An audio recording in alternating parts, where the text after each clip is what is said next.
अस्सलाम वालेकुम बच्चों। आज से हम लोग, और मैं इस बात को एडमिट करती हूँ कि आप लोग बच्चे बिल्कुल भी नहीं हैं। आज से हम लोग एक क्लिनिकल सब्जेक्ट पढ़ने जा रहे हैं, लेकिन बस ये मेरी आदत है, लेकिन मैं इसको चेंज करने की कोशिश कर रही हूँ। मैं आपको आज से बेटे बोला करूँगी।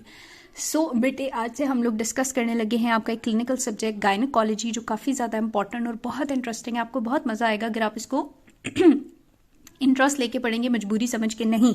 बेटे, पहले चैप्टर को हम लोग स्टार्ट करते हैं। पहले चैप्टर का जो नाम है that is basically hormonal control of menstrual cycle and hormonal disorder. आप बहुत सारी वीडियोस में या अपने और लोगों से या कुलीग से ये सुनेंगे कि जी ये बिल्कुल इंपॉर्टेंट नहीं है, इसको सिर्फ टच कर लेते हैं और आगे चलते हैं। ऐसा बिल्कुल भी नहीं है बेटे। जब तक आप मेंस्ट्रुअल साइकिल को कंप्लीटली नहीं समझोगे, हार्मोनल कंट्रोल को नहीं समझोगे, तो आप मेंस्ट्रुअल साइकिल की इरेगुलरिटीज के साथ कैसे डील करोगे? आपको कैसे पता चलेगा कि कौन सा हार्मोन ज्यादा काम कर रहा है, कौन सा हार्मोन कम काम कर रहा है? हमने बाहर से कैसे इस हार्मोन को ज्यादा करना है, कम करना है, किस लेवल के ऊपर हमने इंटरफेयर करना है, ये सब समझने के लिए आपने आज का आपका ये इरादा बना लें कि आपने hormonal control of menstrual cycle को इतने अच्छे तरीके से समझना है कि कहीं पे भी आपसे पूछा जाए तो आपको आता हो। ठीक है। उसके बाद हम रिलेटेड हार्मोनल डिसऑर्डर्स पढ़ेंगे, और वो डिसऑर्डर्स कब समझ आएंगे बेटे? जब आप लोग नॉर्मल कंट्रोल पढ़ेंगे। टॉपिक जो इस चैप्टर के अंदर डिस्कस किए हुए हैं वो क्या टॉपिक्स हैं? सबसे पहले हम लोग फिजियोलॉजी ऑफ मेंस्ट्रुअल साइकिल पढ़ेंगे, अगेन वेरी इंपॉर्टेंट। उसके बाद हम पढ़ेंगे प्यूबर्टी कैसे होती है और सेकेंडरी सेक्सुअल कैरेक्टरिस्टिक्स कैसे डेवलप होते हैं, और अगर वो नॉट प्रॉपर्ली डेवलप हुए तो क्या डिसऑर्डर्स हो सकते हैं। मेंस्ट्रुअल रेगुलरिटीज के क्या डिसऑर्डर्स हो सकते हैं जब मेंस्ट्रुअल साइकिल आपका रेगुलर अगर नहीं है, जिसमें एक बहुत इंपॉर्टेंट चीज हमने पीसीओएस पॉलीसिस्टिक ओवेरियन सिंड्रोम पढ़ना है। और उसके बाद हम सेल्फ असेसमेंट यानी इनकी बुक के अंदर दिए गए एमसीक्यूज को और केसेस को पढ़ेंगे। जब ये चैप्टर पूरा मैं आपको पढ़ा लूंगी तो मैं क्या चाहती हूँ कि आप लोगों को क्या चीज़ बहुत अच्छे से आनी चाहिए, यानी क्या इस चैप्टर के लर्निंग आउटकम्स हैं। तो लर्निंग आउटकम्स के अंदर वो आपको कहता है बेटे के चैप्टर पढ़ने के बाद आप जब नॉर्मल फिजियोलॉजी पढ़ लेंगे तो आपको पता हो कि ओवेरियन और एंडोमेट्रियल चेंजेस से क्या मुराद है। उसके बाद प्यूबर्टी के क्या चेंजेस हैं, डेवलपमेंटल सेक्सुअल डिसऑर्डर्स क्या होते हैं, what do you mean by amenorrhoea and oligomenorrhoea. A का मतलब होता है जब मेंस्ट्रुअल साइकिल एब्सेंट है, ब्लीडिंग बिल्कुल भी नहीं है, और ओलिगोमिनोरिया का मतलब होता है जब कम है। पॉलीसिस्टिक ओवेरियन सिंड्रोम के क्या कॉजेज हैं, क्या पेशेंट किस तरह, सबसे ज्यादा पेशेंट जो हमारे पास इनफर्टिलिटी के आते हैं वो पीसीओएस के साथ आते हैं, तो उनको कैसे डील करेंगे। फिर बेटे हम पढ़ेंगे प्री मेंस्ट्रुअल सिंड्रोम। अच्छा, आपने सुना होगा या आपको पता होगा या लड़कियों का अपना एक्सपीरियंस होगा कि जब मेंस्ट्रुएशन होती है तो उसके साथ उनकी मूड स्विंग्स बहुत ज्यादा होते हैं, वो इरिटेटेड हो जाती हैं, गुस्सा करती हैं, कभी क्या कभी क्या, तो उसको हम प्री मेंस्ट्रुअल सिंड्रोम कहते हैं। तो हम पढ़ेंगे इसको कैसे मैनेज करना है। और प्री मैच्योर सेजेशन ऑफ पीरियड्स, यानी पीरियड की सेजेशन नॉर्मल तो यही है, उसको हम लोग मीनोपॉज कहते हैं, और 45 से 50 तक अगर वो हो तो नॉर्मल है। लेकिन अगर एक वुमेन आके कह रही है जी 30 ईयर्स की एज के बाद मुझे जो है वो पीरियड्स नहीं हुए हैं, तो फिर हमें पता है कि ये क्या है, ये एबनॉर्मेलिटी है। तो एबनॉर्मल सेजेशन ऑफ पीरियड्स जो हैं या प्री मैच्योर सेजेशन ऑफ पीरियड से क्या मुराद है और कैसे उसको डील करना है, ये सब हम पढ़ेंगे आज के चैप्टर में। इसको बेटे स्टार्ट कर लेते हैं। स्टार्ट जब हम लोग करेंगे तो स्टार्ट हमने कैसे करना है कि उसने कहा सबसे पहले आप लोगों को इंट्रोडक्शन दे देते हैं। ठीक है। इंट्रोडक्शन में वो आपको ये वाली बात करता है कि इस चैप्टर के अंदर हम लोगों ने अगेन कि क्या पढ़ना है, हार्मोनल कंट्रोल पढ़ना है मेंस्ट्रुअल साइकिल का। ठीक है। हम लोगों ने बेटे डिस्कस करना है hormonal control of menstrual cycle, और फिर साथ ही साथ हम लोगों ने वो एबनॉर्मेलिटीज भी पढ़नी है जो एबनॉर्मेलिटीज इफेक्ट कर सकती हैं। किस किस चीज को इफेक्ट करेंगी? वो इफेक्ट करेंगी मेंस्ट्रुअल साइकिल की नॉर्मल इनिशिएशन को। नॉर्मली मेंस्ट्रुअल साइकिल कब इनिशिएट होना चाहिए? प्यूबर्टी पे, यानी यूजुअली 13 to 14 ईयर्स पे, लेकिन कुछ लोगों को 11, कुछ को 12, कुछ को 15 या 16 में भी हो सकता है। ये एज वेरी करती है डिपेंडिंग अपॉन फेमिलियल कॉजेज भी, और जेनेटिक और एनवायरमेंटल फैक्टर पे भी डिपेंड करती है। उसके बाद हमने देखना है कि कौन सी ऐसी एबनॉर्मेलिटीज हैं जो कि इसकी रेगुलेशन को खराब कर देती हैं, और कौन सी एबनॉर्मेलिटीज इसकी अर्ली सेजेशन कॉज कर देती हैं। ये सारी चीजें हमने अभी पढ़नी है।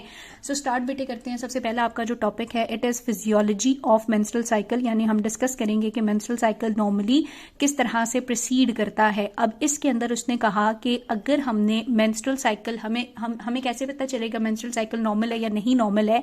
तो इस मेंस्ट्रुअल साइकिल की नॉर्मल होने की एक एक्सटर्नल मैनिफेस्टेशन क्या है, यानी एक्सटर्नली आपको कब पता चलेगा कि नहीं इस वुमेन का मेंस्ट्रुअल साइकिल नॉर्मल है? जब वो आपको ये बताती है कि मुझे जो है वो नॉर्मल रेगुलर विजाइनल ब्लीडिंग होती है। ठीक है। तो रेगुलर विजाइनल ब्लीडिंग जब वो आपको बताती है तो इसका मतलब है एक्सटर्नली ये बात मैनिफेस्ट हो रही है कि उसका साइकिल बिल्कुल नॉर्मल है। अगर वो आपको कहती है मुझे हर महीने की 2 तारीख को माहवारी आती है, मुझे पीरियड्स होते हैं, तो इसका मतलब ये है कि वो उसका रेगुलर विजाइनल ब्लीडिंग है और एक्सटर्नली तो उसका साइकिल बिल्कुल नॉर्मल लग रहा है। ये बेटे जो नॉर्मल साइकिल होता है, इस नॉर्मल साइकिल में हमने अभी बात की कि क्या होनी होगी, रेगुलर विजाइनल ब्लीडिंग। ये रेगुलर विजाइनल ब्लीडिंग क्यों होती है, एंडोमेट्रियम की शेडिंग की वजह से। ये तो थोड़ा बहुत आपको प्रीवियस कॉन्सेप्ट होगा एम्ब्रियो से कि जब उसका यूट्रस का एंडोमेट्रियम शेड होता है तो विजाइनल ब्लीडिंग होती है। एंडोमेट्रियम शेडिंग होती क्यों है, जब फर्टिलाइजेशन नहीं होती, ठीक है। सो फर्टिलाइजेशन फेलियर की वजह से अगर एंडोमेट्रियम शेड होता है हर महीने एक नॉर्मल डेट के ऊपर, तो it is a normal menstrual cycle. Externally ऐसे लग रहा है हमें, ठीक है। ये जो नॉर्मल मेंस्ट्रुअल साइकिल है बेटे, कहता है ये बहुत सारे चेंजेस के ऊपर डिपेंड करता है। यानी फॉर एग्जांपल आफ्टर प्यूबर्टी ये ओवेरियन चेंजेस पे डिपेंड करता है। आपको पता है जो ओवरी होती है उसके अंदर बहुत सारी फॉलिकल अरेस्टेड फेस में पड़ी हुई होती हैं, तो प्यूबर्टी के बाद ही वो चेंज होना शुरू होती हैं। So normal cycle ovarian changes पे डिपेंड करता है। उसके बाद बेटे ये ओवेरियन हार्मोन्स पे डिपेंड करता है। कौन से होते हैं ओवेरियन हार्मोन, क्या आपको पता है? यस गुड, एस्ट्रोजन और प्रोजेस्टेरॉन। अभी आगे हम इनको बहुत डिटेल में पढ़ेंगे। उसके अलावा बेटे ये साइकिल डिपेंड करता है पिट्यूटरी हार्मोन्स के ऊपर भी। पिट्यूटरी हार्मोन्स कौन से होते हैं? Yes gonadotropin. कौन गोनेडोट्रोपिन है? एफएसएच है और एलएच है, ठीक है। उसके अलावा अच्छा, तो ये पिट्यूटरी हार्मोन पे डिपेंड करता है जो एफएसएच और एलएच है, और पिट्यूटरी हार्मोन खुद डिपेंड करता है हाइपोथैलेमस के ऊपर, ठीक है। सो बेटे ये हम लोगों ने पढ़ना है, चूंकि हाइपोथैलेमस से आता है गोनेडोट्रोपिन रिलीजिंग हार्मोन, तो ये भी हम आगे बहुत डिटेल में डिस्कस करेंगे कि हाइपोथैलेमस डिपेंड करता है। हाइपोथैलेमस की वजह से पिट्यूटरी में चेंजेस आते हैं और पिट्यूटरी की वजह से ओवरीज में चेंजेस आते हैं, और इन चेंजेस से मिलकर एक नॉर्मल साइकिल रेगुलेट हो रहा होता है। अगर इन लेवल में से कहीं पर भी प्रॉब्लम हुई तो नॉर्मल साइकिल आपका डिस्टर्ब हो सकता है, ठीक है। अब पहले बेटे हम लोग थोड़ा सा एक डायग्रामेटिक व्यू के अंदर डिस्कस कर लेते हैं कि मेंस्ट्रुअल साइकिल से बेसिकली मुराद क्या है, फिर आपको थोड़ी बहुत समझ आएगी कि आगे थ्योरी को हम लोगों ने किस तरह से पढ़ना है। वैसे मेरा दिल था कि मैं आपको पहले आसान समझाती हूँ, लेकिन फिर मैंने कहा आप लोग बड़े हो गए हुए हैं तो हम लोग फिर पहले ही मुश्किल चीज से स्टार्ट कर लेते हैं। सो बेटे हम लोग डायग्रामेटिक व्यू पढ़ने जा रहे हैं ओवेरियन मेंस्ट्रुअल साइकिल का। इस मेंस्ट्रुअल साइकिल में आपने याद रखना है कि नंबर 1 आपका हाइपोथैलेमस इन्वॉल्व होता है। नंबर 2 हम यहाँ पे वैसे ही ड्रॉ कर लेते हैं कि आपकी जो पिट्यूटरी होती है और स्पेशली जो इंटीरियर पिट्यूटरी है ये इन्वॉल्व होती है। इसकी वजह से ओवरीज के अंदर चेंजेस आ रहे होते हैं, और ओवरी में जब चेंजेस आते हैं तो ये फिलोपियन ट्यूब है आपकी, और यहाँ पे हम लोग ना यूट्रस ड्रॉ कर लेते हैं, ठीक है। मुझे कोई इतनी अच्छी ड्राइंग आती नहीं है। For example this is your uterus and ये इसका सर्विक्स और एक्सटर्नल पाथवे है थ्रू वजाइना। अब हम ये देखेंगे कि जब प्यूबर्टी आती है तो प्यूबर्टी की वजह से ऐसे क्या चेंजेस आते हैं कि ये साइकिल आपका रेगुलेट होता है।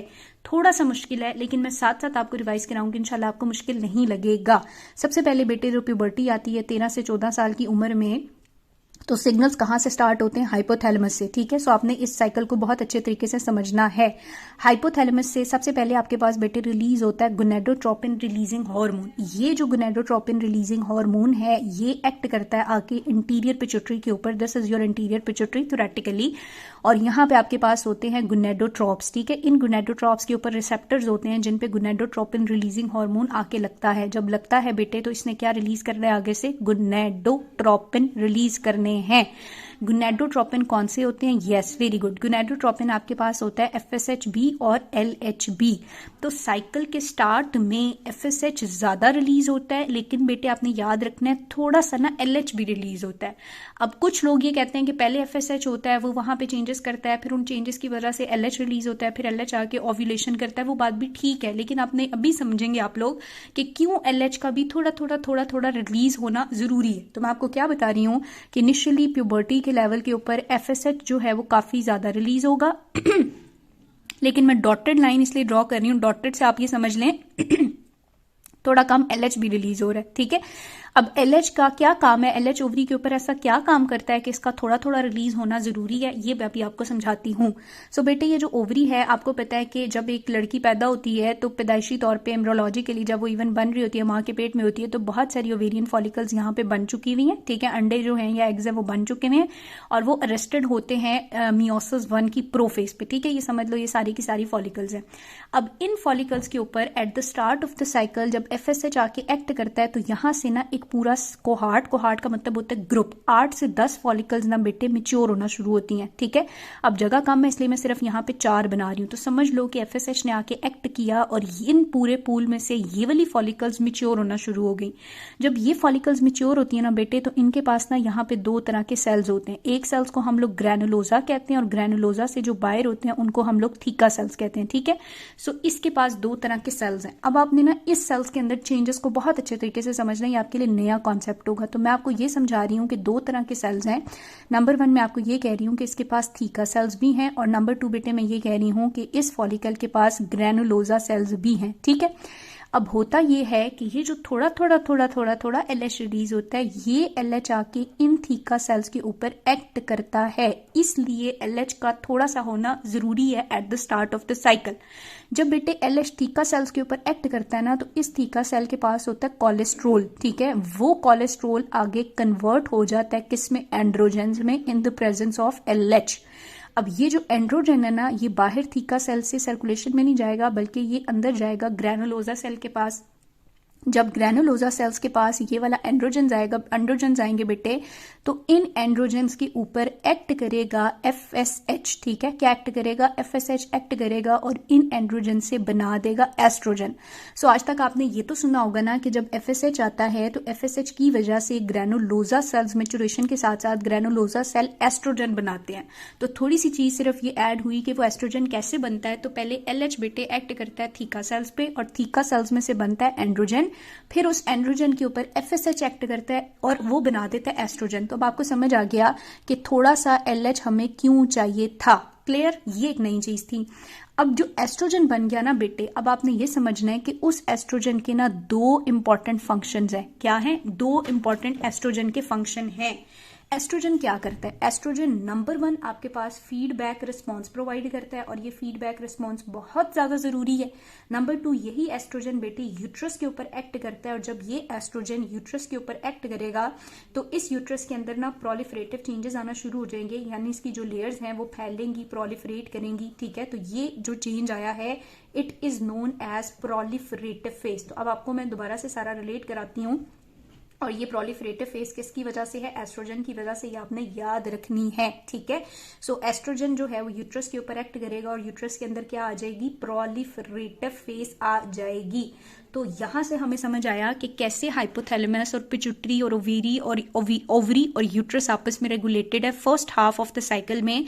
ये पहले तकरीबन 14 दिन की बात है, लेकिन अभी इसके अंदर और डिटेल्स हैं जो मैं आपको थ्योरी में कराऊंगी। मैं अभी आपको मिक्स नहीं करना चाहती, आप इतना भी समझ लें तो मोर देन इनफ है। सो क्या समझना है आपने कि प्यूबर्टी पे हाइपोथैलेमस से गोनेडोट्रोपिन आया, उसने पिट्यूटरी पे गोनेडोट्रोपिन रिलीजिंग हार्मोन आया, उसने इंटीरियर पिट्यूटरी पे एक्ट किया, तो गोनेडोट्रोपिन रिलीज हुए दोनों at the start of the cycle. लेकिन इनिशियली FSH बहुत ज्यादा रिलीज होता है और LH कम रिलीज होता है। जब FSH ज्यादा रिलीज होता है तो ये फॉलिकल्स को मैच्योर कराता है। LH भी रिलीज होता है, LH जाके क्या करता है, थीका सेल्स में से एंड्रोजन बनाता है, और FSH उन्हीं थीका सेल्स में से क्या बनाना शुरू कर देता है, एस्ट्रोजन। ये एस्ट्रोजन फीडबैक भी देता है और साथ में यूट्रस के अंदर प्रोलिफरेटिव फेज भी ले आता है। यहां तक अब अगर आपको समझ आ गई है बेटे, तो अब मैं आपको ना थोड़ी सी यहाँ पे डिटेल समझाना चाहती हूँ फीडबैक की, जो मैं आपको आगे मजीद डिटेल से करा दूंगी। ठीक है, सो फीडबैक के अंदर क्या बात आती है बेटे, अब ये आप लोगों ने समझनी है। अच्छा, इससे ज्यादा ही जूम आउट नहीं हो रहा। अच्छा, अब आप लोगों ने ठीक है, अब हम लोग इसका फीडबैक क्या करते हैं, ऐसे करते हैं, फीडबैक यहाँ लिख लेते हैं। ठीक है, ताकि यहाँ हम बहुत गंदा मचाए। तो हम ये कह रहे हैं कि जो एस्ट्रोजन रिलीज हुआ at the start of the cycle, अभी साइकिल का स्टार्ट है ना, समझ लो 4 5 6 दिन